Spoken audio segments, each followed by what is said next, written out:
নমস্কার, আমার রান্নাবান্না চ্যানেলে আপনাদের স্বাগত। আশা করি আপনারা সবাই ভালো আছেন এবং সুস্থ আছেন। আজকের রেসিপি হচ্ছে মুগ ডালের কচুরি। তার জন্য আমি এখানে 200 গ্রাম আটা নিয়েছি। এখানে 200 গ্রাম আমি মুগ ডালকে বেটে রেখেছি। এখানে অল্প ধনেপাতা কুচি করে রেখেছি। এরপর আমি ময়দাটা অল্প তেল দিয়ে নুন দিয়ে মেখে নেব। তারপর আপনাদের দেখাচ্ছি। চলুন গ্যাসে কড়াটা বসিয়ে দিই। আমি গ্যাসে কড়াটা বসিয়ে দিয়েছি। এবার অল্প তেল দেব পুরটা ভাজার জন্য।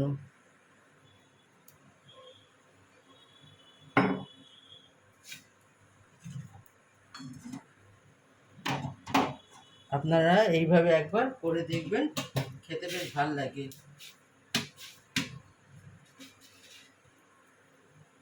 এখানে আমি মুগ ডাল আর মুসুর ডাল দুটো বেটে দিয়েছি।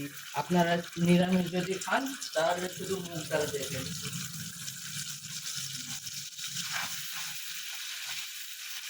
ময়দাটা যখন মাখবেন তার সঙ্গে আপনারা হিং দিতে পারেন। আমরা হিং খাই না বলে সেই কারণে আমরা হিং দিইনি।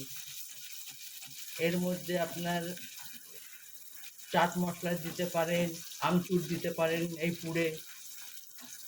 আমি এটাতে শুধু জিরে ভাজা দেব, গুঁড়ো করে রেখেছি শুকনো কড়ায়, সেইটা দেব।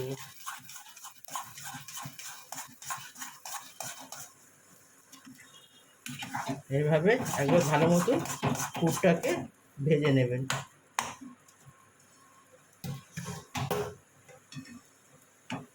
এটাতে আমি একটু ধনেপাতা দেব।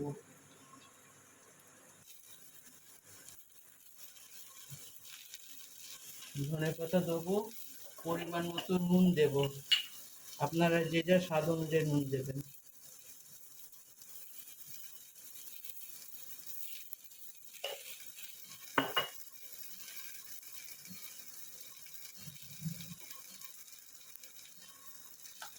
আমি এখানে ধনে জিরে গোলমরিচের গুঁড়ো আছে সেটা দিচ্ছি। আপনারা শুধু জিরের গুঁড়ো দিতে পারেন।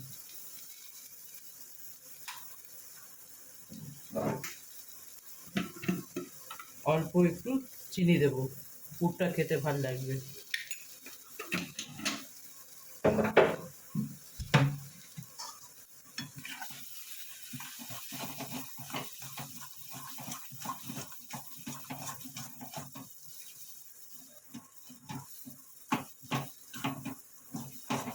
আমি পুরটা ডালটা যখন বেটেছিলাম তার সঙ্গে আমি দুটো কাঁচা লঙ্কা দিয়েছিলাম। আপনারা চাইলে শুকনো লঙ্কা দিতে পারেন। আমরা তো শুকনো লঙ্কা খাই না বলে আমি কাঁচা লঙ্কা দিয়েছি।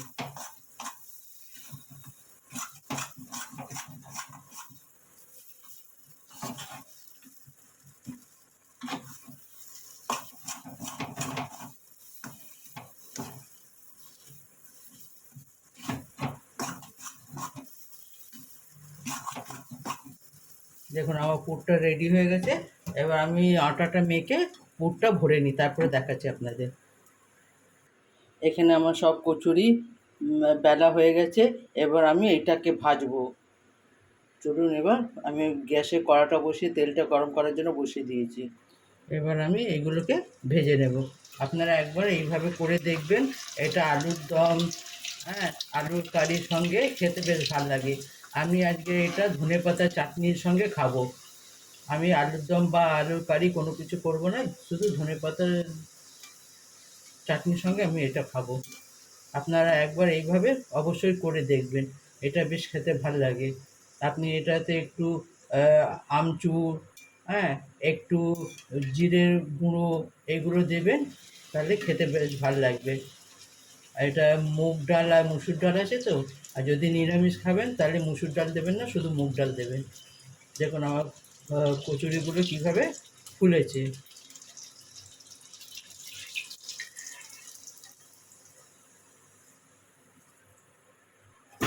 এইভাবে আমি সবগুলো ভেজে নেব।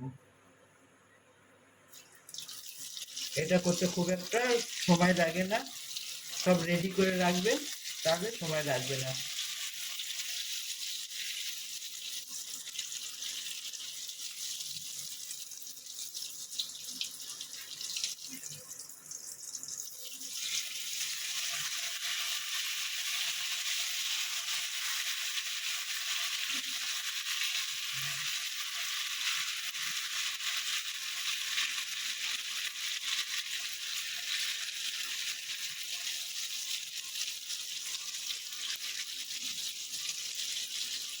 এটা আমার বেলতে গিয়ে ফেটে গেছে, বাকিগুলো ফাটেনি, এটাই ফেটে গেছে।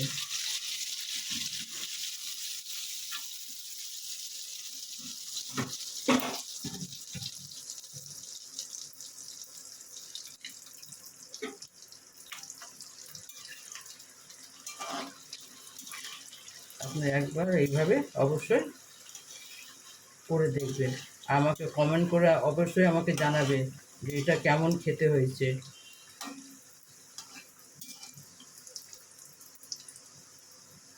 এটাতে হিং দিলে আরও ভালো হয়, কিন্তু আমরা হিং খাই না বলে, এখন ডাক্তারে খেতে বারণ হয়েছে বলে আমরা হিং খাই না। এটাতে হিং দিলে আরও সুন্দর হয় গন্ধটা।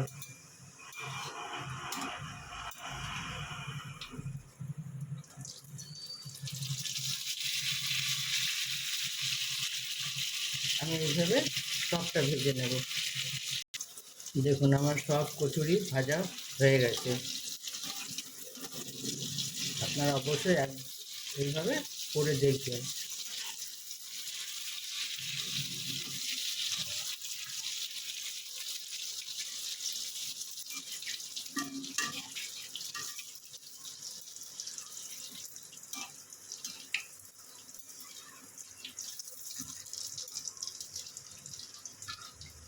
আমার সবটা ভাজা হয়ে গেছে, এবার আমি গ্যাসটা বন্ধ করে দেবো। দেখুন আমার ডালপুরি একেবারে রেডি। আপনারা এইভাবে একবার বানিয়ে দেখবেন, খেতে কেমন লাগে অবশ্যই আমাকে জানাবেন। এই যে ধনেপাতার চাটনির সঙ্গে আমার চ্যানেলটা দেখার জন্য আপনাদের ধন্যবাদ। আপনারা এইভাবে আমার সঙ্গে থাকবেন, আমাকে সাপোর্ট করবেন। আমার রান্নাবান্না চ্যানেলটা দেখার জন্য আপনাদের ধন্যবাদ। ভগবানের কাছে প্রার্থনা করি আপনারা সবাই সুস্থ এবং ভালো থাকুন। আমার চ্যানেলটা দেখার জন্য ধন্যবাদ। Thank you.